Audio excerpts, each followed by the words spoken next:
కర్తార్ సింగ్ గారు ఉన్నారండి. ఆయన సాధు సుందర్ సింగ్ గారిని దృష్టిలో పెట్టుకోండి. ఇప్పుడు కర్తార్ సింగ్ గారి కోసం చెబుతున్నా. ఆయన పటియాలా ప్రాంతంలో జన్మించారండి. పంజాబ్ రాష్ట్రంలో పటియాలాలో జన్మించారు ఆయన. సో సాధు సుందర్ సింగ్ గారికి సమకాలికుడే కానీ ఆయన సాధు సుందర్ సింగ్ గారిని చూడలేదు.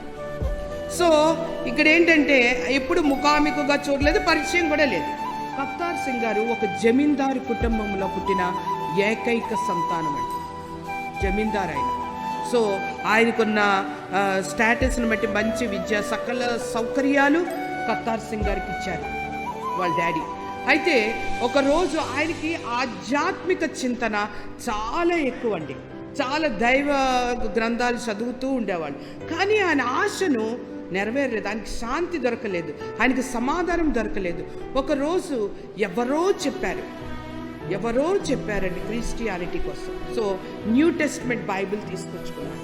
ఎలా సంపాదించుకున్నారు? చదవడం మొదలుపెట్టిన తర్వాత ఆయనకి శాంతి సమాధానం సంపూర్ణంగా దొరికిన దగ్గర నుంచి ఆయన క్రీస్తుని వెంబడించడం మొదలుపెట్టారు. అది వాళ్ళ అమ్మా నాన్నకి ఎవ్వరికీ ఇష్టం లేదు.